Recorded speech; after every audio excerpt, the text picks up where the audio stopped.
ដោយសារពីអាទិត្យហ្នឹងខ្ញុំក្អកមែនទែនបងប្អូនក្អកខ្លាំងហ្មងហើយព្រោះឲ្យឆ្លងពីកូនហើយសម្រាប់រដូវហ្នឹងជារដូវផ្ការីកអញ្ចឹងនៅនេះផ្ការីកហើយវាអត់ភ្លៀងបងប្អូនអញ្ចឹងវាធ្វើឲ្យផ្កាហ្នឹងហើរមែនទែនបងប្អូនជួនណាហើរមកចូលតាមប្អួចតាមអីជាប់ដូចថាកសែងជាប់ខ្នើយជាប់ភួយយើងប្រើប្រាស់អញ្ចឹងណាហើយលំអផ្កាដូចពឹសអញ្ចឹងបងប្អូនកូននេះខ្ញុំអាឡែកហ្ស៊ីមួយផ្កាផងអញ្ចឹងក៏គាត់ឈឺ2អាទិត្យ3អាទិត្យហើយតែជា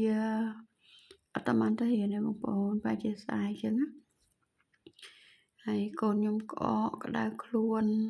ក្តៅឡើង40អង្សាមិនដែលអញ្ចឹងទេបងប្អូនហើយមកឆ្លងកូនពៅទៀតកូនពៅក៏ក្អកតែអញ្ចឹងនាងខ្ញុំមើលថែពួកគាត់ក៏ឆ្លងទៅតាមនឹងទៀតខ្ញុំមិនដែរទេបងប្អូនតាំងពីមកនៅ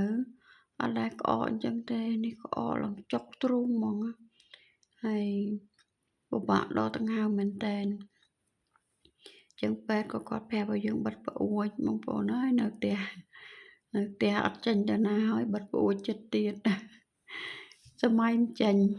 ហើយដល់អញ្ចឹងខ្ញុំប្រើដូចថាថ្នាំពេទ្យចឹងអត់ត្រូវអន់អញ្ចឹងក៏ខ្ញុំប្រើវិធីធម្មជាតិទៅហើយវិធីធម្មជាតិមានតែច្រើនទេមានតែចេះថាងមកមើលមកហើយទឹកខ្មុំមកបងប្អូនយើងហាន់ស្ដើងហើយយើងយកកែវស្អាតមកដាក់ចេះថាហើយដាក់ទឹកខ្មុំហើយទឹកខ្មុំនេះអត់មានធម្មជាតិទេភាគច្រើនគេចិញ្ចឹមអញ្ចឹងណាតែអីទៅយើងអាចប្រើបានហើយដាក់រហូតទាល់តែអស់ចេះថាហើយនឹងទឹកខ្មុំអញ្ចឹងទៅពេលបងប្អូនធ្វើហើយយើងយកទៅទុកក្នុងទូទឹកកកមកយប់អីចឹងទៅវាចេញទឹកហើយចេញទឹកពីចេះថាហ្នឹងអីចឹងបងប្អូនដួសមកសភាញ៉ាំពេលព្រឹកពេលថ្ងៃពេលល្ងាចចឹងណាហើយអត់ពិបាកញ៉ាំទេស្រួលញ៉ាំតែបើសិនជាបងប្អូនមានបញ្ហាជាមួយទឹកខ្មុំអីបើចាំមើលញ៉ាំក៏បានដែរដោយសារខ្ញុំអត់បញ្ហាអញ្ចឹងក៏យើងធ្វើញ៉ាំទៅតែញ៉ាំធូរបងប្អូនធូរមកកម្រិតចឹងណាខ្ញុំព្យាយាមញ៉ាំរាល់ថ្ងៃចឹងទៅសម្រាប់កូនក្មេងបើសិនជាគាត់អត់អាឡែកហ្ស៊ីជាមួយនឹងទឹកខ្មុំយើងអាចឲ្យគាត់ញ៉ាំមកស្ពាកាហ្វេផឹកថ្ងៃល្ងាចអីក៏បានដែរបងប្អូនហើយសិនជាបងប្អូនមិនច្បាស់យើងអាចសួរគ្រូពេទ្យអីសិនទៅមុននឹងសាកល្បងធ្វើ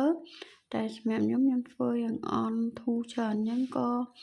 ចែកម្លែកជូនបងប្អូនណាជួនណាបងប្អូនអត់ចង់ប្រើថ្នាំពេទ្យ